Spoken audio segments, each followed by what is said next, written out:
minute.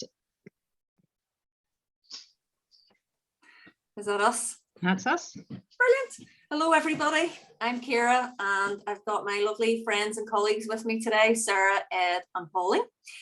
And we're doing a really short clip for staff on loving kindness.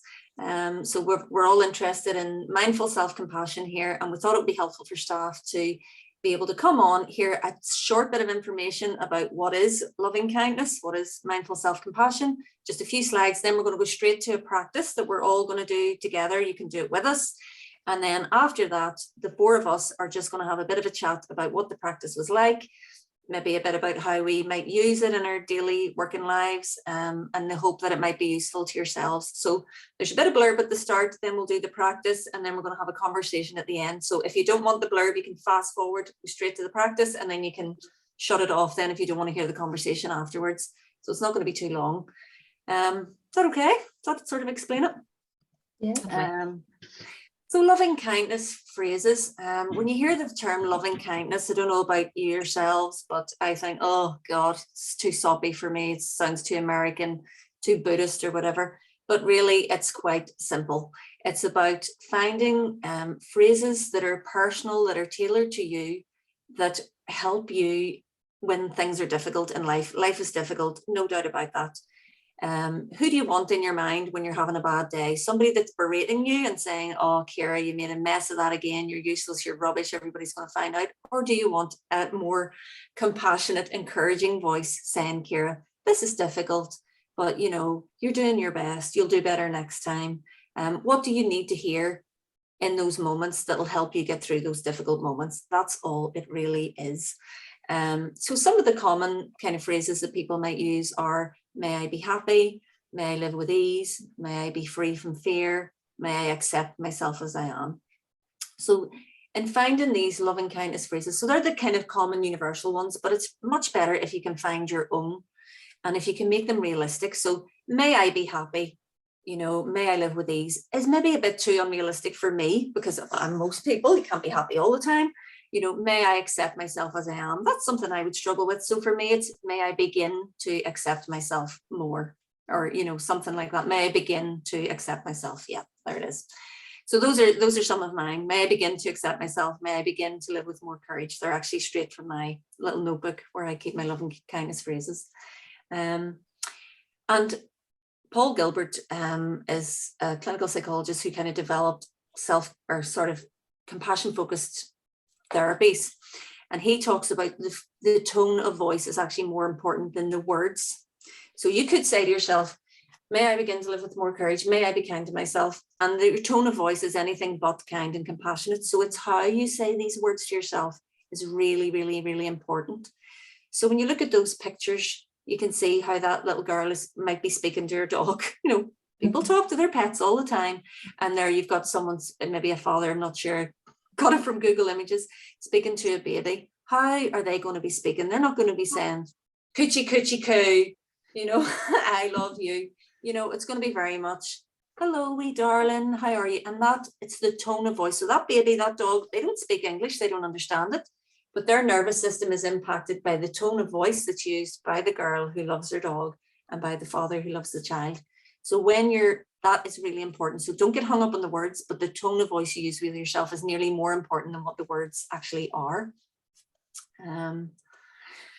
So finding a loving kindness phrase, I'd love to think of a more Northern Ireland way of describing loving kindness. Maybe we'll chat about it afterwards.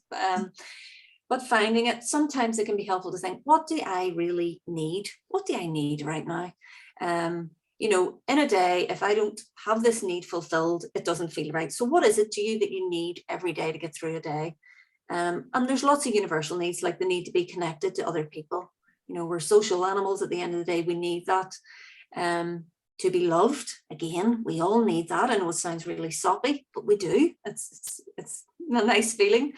Peaceful, to be free. So what do we need for ourselves? And that will matter. So for some people, being connected might matter more. That for others, it might be feeling peaceful. So it really depends on you. And the one that really got it through to my thick skull was, what words would I like to hear whispered into my ear every day for the rest of my life? And that's that became my loving kindness phrase. Words that make you say, oh, I really needed that. And the words they're like a gift that you can give yourself over and over and over again. And it's free of charge and it doesn't take long. You don't have to sit for 10 and 15 minutes. When you're in work or your personal life and you're in a difficult moment, you can just say, come on, Ciara, this is okay. You'll get there. You're doing the best you can. You're not terrible at this, whatever it happens to be. So it's really, you take it with you everywhere you go. If that makes sense. And you can do it everywhere. So you don't have to be sitting on a lovely beach like this lucky person here. You can do it sitting on the toilet. You can, if you're having a stressful day, go into the bathroom while you're having a pee and use your loving kindness phrases with yourself. You can do it in the office. You can do it sitting on the train. Look at that lady. She's holding her hands up. So she's clearly meditating and or doing a mindfulness practice or whatever. Maybe just some deep breathing, feeling her feet on the floor, bum the seat back in the chair. But she's clearly doing that and she's sitting on a train, So just also to say, in case people need reminded, there is a staff wellbeing helpline that was set up to help staff during COVID. That's the phone number. It's open from Monday, Friday, 9 to 5. If you ring out of those hours, you can leave a message and somebody from the psychology and psychological therapies team will get back to you and give you a call. And then Sarah's going to talk briefly about the other kind of newish service. Yeah, thank you, Ciara. So again, just for everyone to be aware, we also have a new staff psychological wellbeing service. This is a new initiative in the trust. And again, you can be referred by your line manager through to occupational health, and they will then refer you through to our service if deemed appropriate. It is a confidential service. It's really important that people are aware of that. And again, you will then be provided with support by either a psychologist or a psychological therapist, up to around 8 to 10 sessions. And we also can help with signposting to other services as deemed appropriate. So just to make staff aware that there are, alongside other supports available, but just to make you aware, there is also this new staff wellbeing service. Thank you. Yeah. Okay, and that's myself and Sarah's email address. If anybody is interested in learning more about this or wants more resources, please do, send it either of us an email. And I can send you more. We're hoping, so this is our first time doing this, so we're all a bit nervous, and we're hoping to do maybe another 3 or more. And if staff think it's helpful, we can do more. We're even getting carried away thinking about podcasts and everything. So this is our first go. We'll give it a go. So wherever you are, we're going to do the practice. So just get yourself as comfortable as you can. You can do this anywhere. So whatever sort of position that you feel most comfortable in. I always think it's good just kind of put your feet on the floor and ground yourself. So feel sort of the backs of your legs, your bum on the seat and your back on the chair, just where you feel sort of the support of the chair. And it can be helpful to either close your eyes or just bring your eyes down to somewhere where there's not too many distractions. And I'm going to use a practice from a book that I really love called The Mindful Self-Compassion Workbook, developed by Kristen Neff and Christopher Germer. And it's the loving kindness one that I really like. So just taking a wee minute to close your eyes, as I say, get comfortable, feel your feet on the floor, bum on the seat, back in the chair, and maybe just taking a few slow breaths. So just making the out breath a bit slower than the in breath.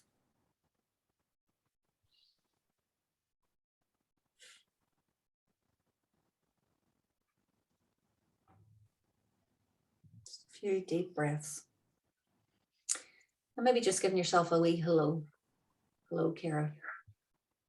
Busy day, just connecting with yourself, I suppose, giving yourself a wee hello.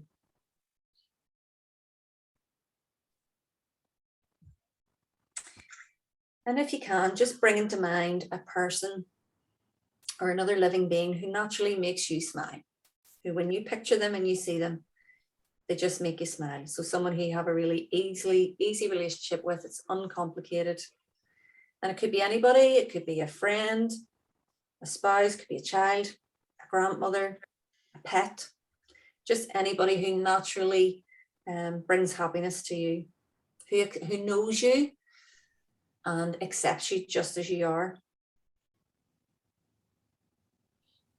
And you might be lucky enough to think of lots of people in your life who you know, but if you can, just choose one person or pet.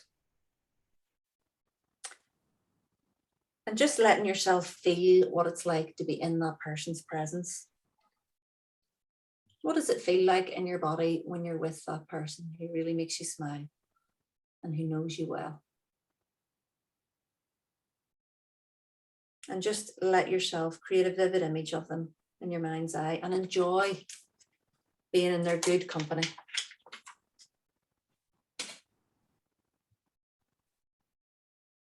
And you recognize how this person or this pet wishes to be happy and free from suffering, just like yourself and just like everybody, really. And just repeating silently in your head good wishes to this person. May you be happy. May you be peaceful. May you be healthy. And may you live with ease. So just sending that person who you really love good wishes. May you be happy. May you be peaceful. May you be healthy. And may you live with ease. Or any other phrases that might come to mind. Phrases of goodwill for this person that you love. And you might notice that your mind will wander. That's perfectly okay. That's what minds do.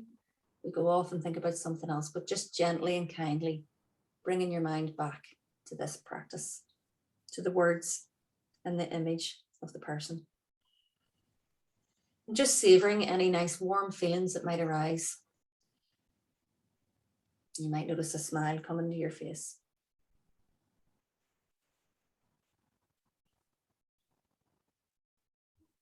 And now, if possible, I'd like to add ourselves to this circle of goodwill. So creating an image of yourself in the presence of this loved one, visualizing you both together. And this time, including ourselves, may you and I be happy. May you and I be peaceful. May you and I be healthy. May you and I live with ease. May we be happy. May we be peaceful. May we be healthy. May we live with ease.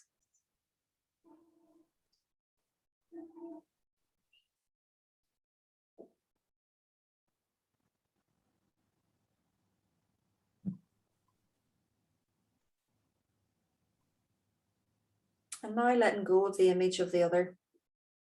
You might want to give them a hug or a pet or thanking them for their presence, for being in your life. And if it's somebody who's died before and isn't with us anymore, thanking them for the impact that they had on your life when they were alive. And then just letting the focus of your attention fall directly onto you.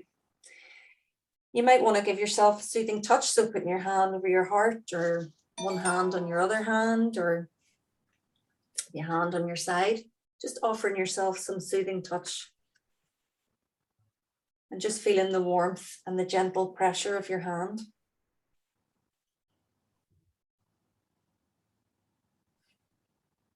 And just being in your body and even noticing where you might feel any stress or uneasiness in your body. And offering yourself those loving phrases. May I be happy. May I be peaceful. May I be healthy. May I live with ease. Repeating those words to yourself with as much warmth as you would give to a beloved child, person, animal. May I be happy. May I be peaceful. May I be healthy. May I live with ease. And any other phrases that might be more meaningful to yourself.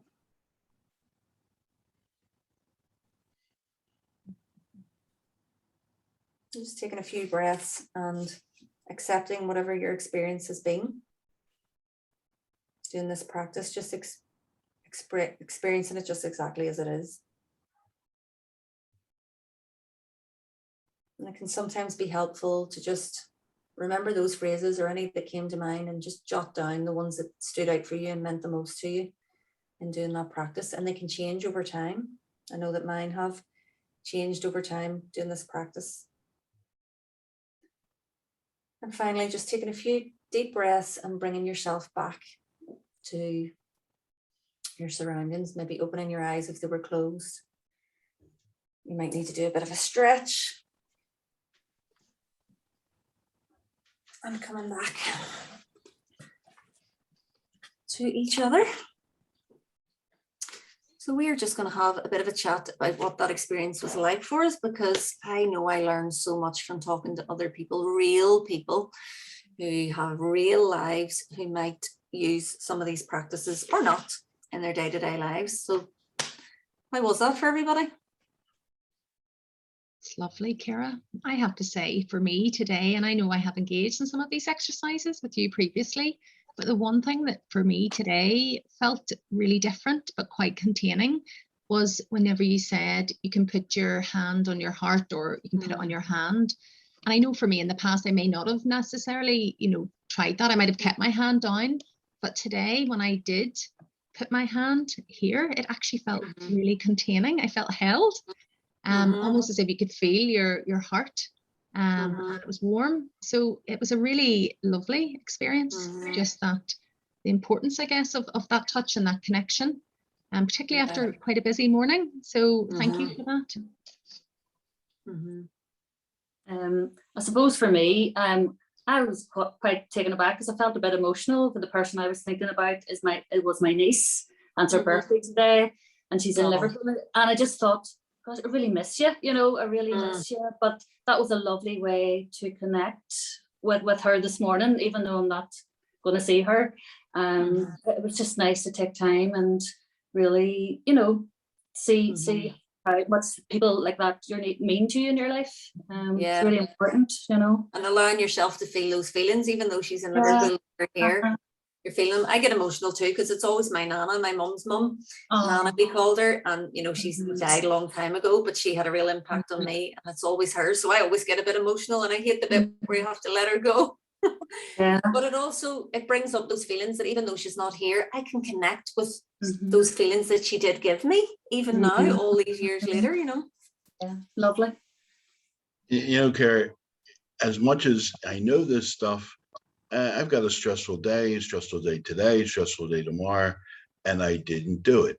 And by sitting here this morning, and I'm really grateful, because by sitting here this morning, then I was, I did it with you. And the feeling I had was, I've got a rough day in front of you. I love that little, little picture you had. This too shall pass. I'll get through that. And if we have phrases in our head that are meaningful, that work for us, that aren't cheesy, but they're going to say, I was sitting when you were talking, really thinking of my granddaughter that I'm going to see in a few minutes, but I really thought, I'll get through this. This isn't the worst. And I love a phrase, you put it in my head, and I'm going to carry it today. I'm going to walk around with a hand on my shoulder. Yeah. I struggled with the whole soothing touch. I think calling it soothing touch put me off a bit. And we're from Northern Ireland, we don't do all this sort of thing, you know what I mean? But I just did it. And sometimes I don't do it here. Sometimes I like to do this. There's something for me about holding my face, and like you would a child. Or if you're in a meeting, you don't want to sit like this, and people would look at you, so you can actually fold your arms, and I would sometimes just rub my side a wee bit, and give myself a wee squeeze that I'm here, I'm with you. But it's so powerful. You feel the warmth, you just feel compassion. And it's really funny. I was talking to my daughter, who's only 12, and she sometimes can't sleep at night, and she said, Mummy, see, the other night I couldn't sleep and I just did this. Now she doesn't know anything about this stuff. I just did this and I got over to sleep, and she said it made me feel really safe. I was like, that's what soothing touch is all about.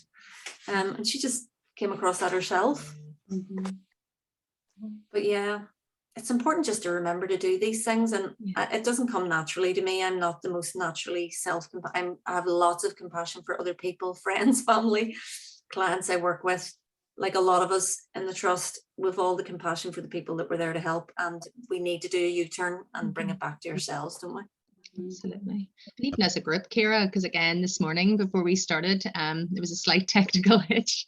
And what was so lovely for me to be part of this, it feels like a compassionate circle.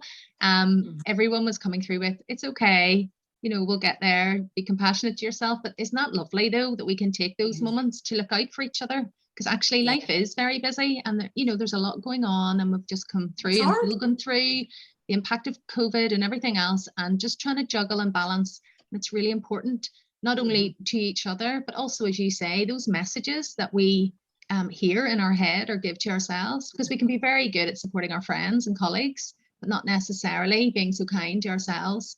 And I think that is something that we have to, you know, I certainly have to work a bit harder at.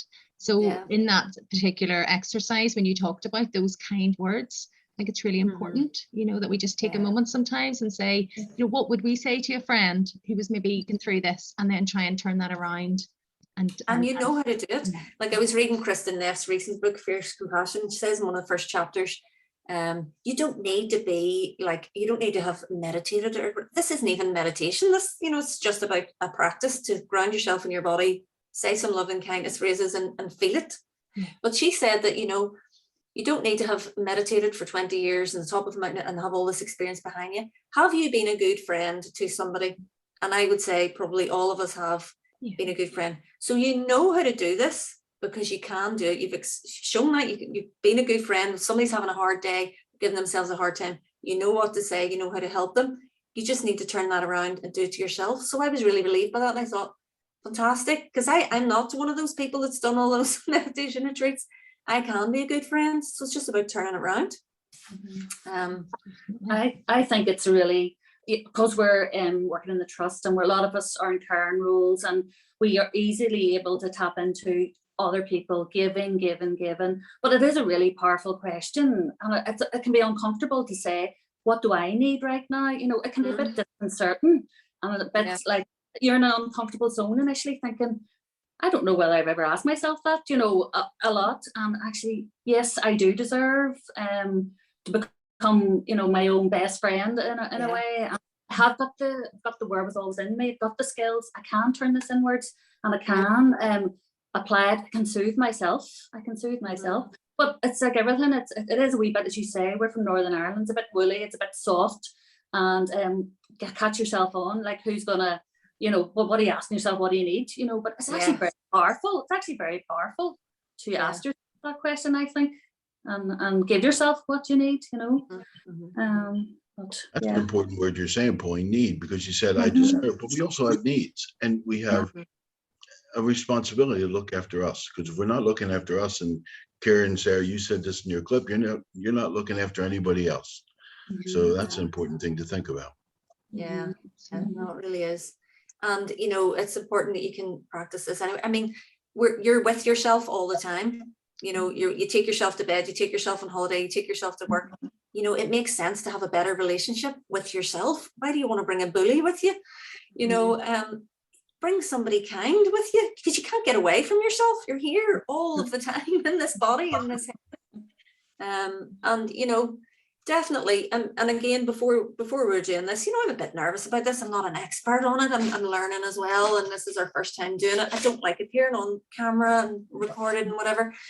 But, you know, I was able to say to you, I'm a bit nervous. Somebody give me a compassionate pep talk here, you know, and giving myself that pep talk as well. You know, so it's like being your own best friend type thing. But so we're going to plan a few more of these, aren't we? And we're going to ask different people that we know and different people in trust if anybody wants to join us for one. Email us and let us know. But yeah, until the next time. I enjoyed that. It was okay. Thank you, Ciara. That was wonderful. Thank you. Hope it was helpful. Thank you. Thanks a lot. There we go, guys. Oh, we're still recording. Bear with me.